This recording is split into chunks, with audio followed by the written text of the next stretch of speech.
Hey gang, AV here. Welcome to my review of the G.I. Joe Retaliation Wave 3.5 Kwinn figure.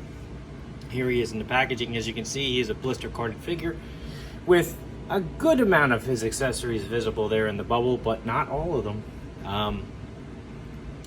Flipping it over onto the back, you have the figure with in a couple different poses.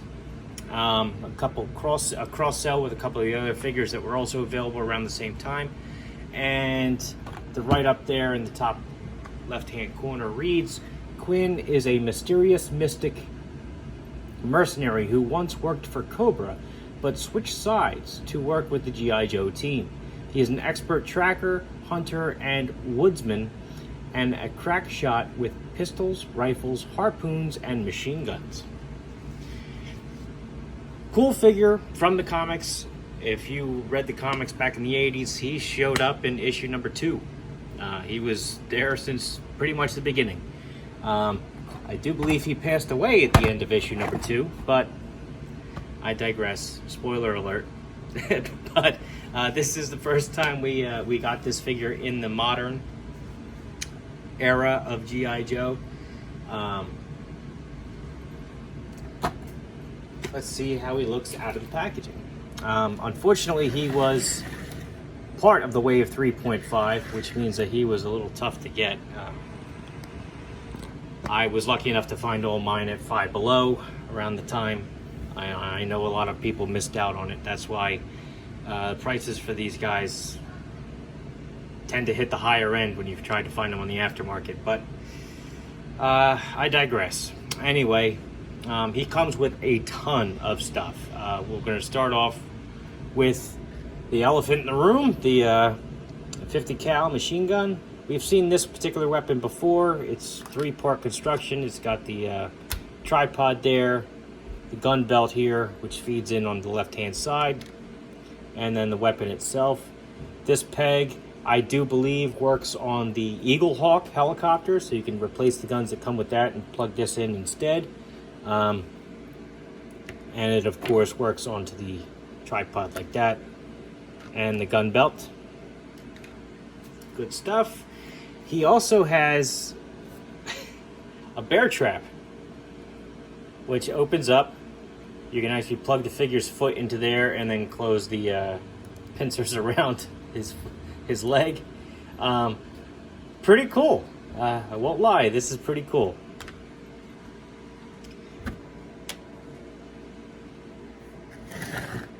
Alright, next, just because I know it's going to fall off anyway, is his little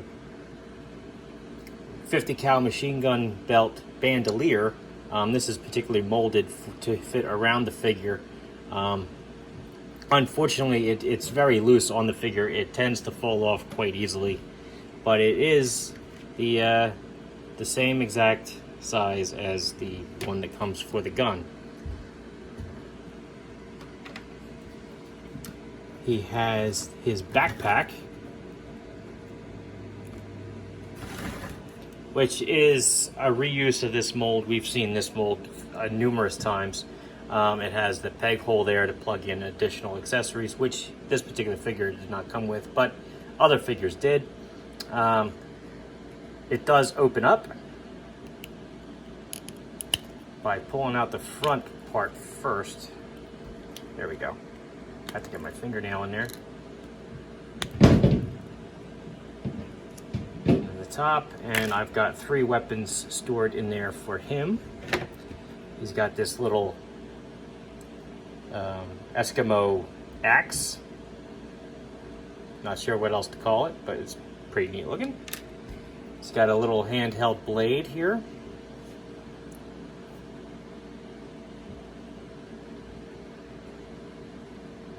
Some nice like hemp wrapping around the handle there, it looks like. Little shotgun. Pretty cool. He has this harpoon with painted handles. Very cool. This little sniper rifle.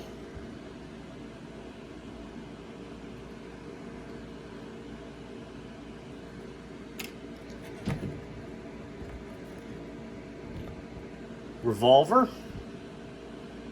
Guy is armed to the teeth. And his display base, which is just in the shape of a dog tag. We got this with the originally with the Rise of Cobra Duke figure, but this is what all the 3.5 Retaliation figures came with, so better than nothing. And he does have his signature necklace, which is actually held in by his hair there. There we go. I'm not entirely sure if this is the exact same mold as the one that came with the original Arctic Snake Eyes from the 25th anniversary. However, it is the same animal skull necklace. It's meant to be the same necklace because after Kwinn died in the comic book, Snake Eyes put it on, and that's why that figure comes with it. He's got the little flak jacket there, molded on canteen. It's just a molded on knife. It doesn't come out, unfortunately. Cool looking figure. I like the khakis on him.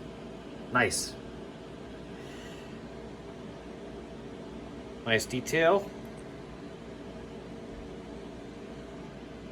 All right. Articulation. Head is on a ball joint. We'll do a full 360 degrees. He can tilt from side to side, or you can just rip his head off if you want. No big deal. Head doesn't really look up and down at all because of the sculpt. Arms, we'll do a full 360. They can go up about this high. There's nothing at the bicep. Elbows will bend 90 degrees as well as flatten out. They also rotate 360 degrees around. Wrists, full 360 degree rotation. Plus they have the hinge to bend in and out, which is awesome. That's in and out on this hand and up and down on this hand. It's to help him hold his rifle and then the barrel. Torso articulation.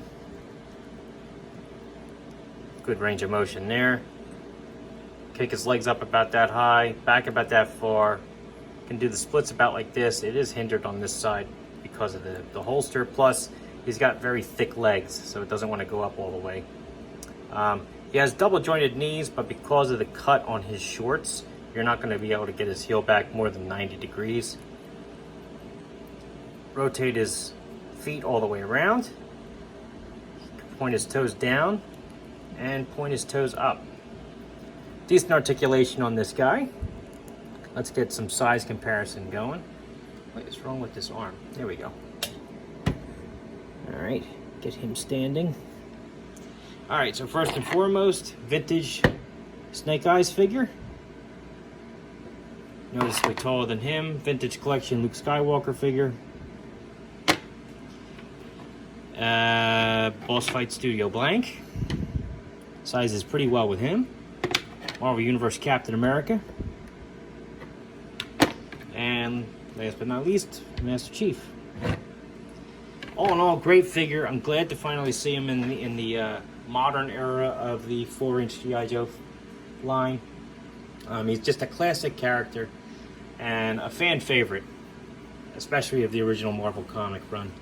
He comes with a great assortment of accessories, all of which are very relevant to the character, and just a great figure all around.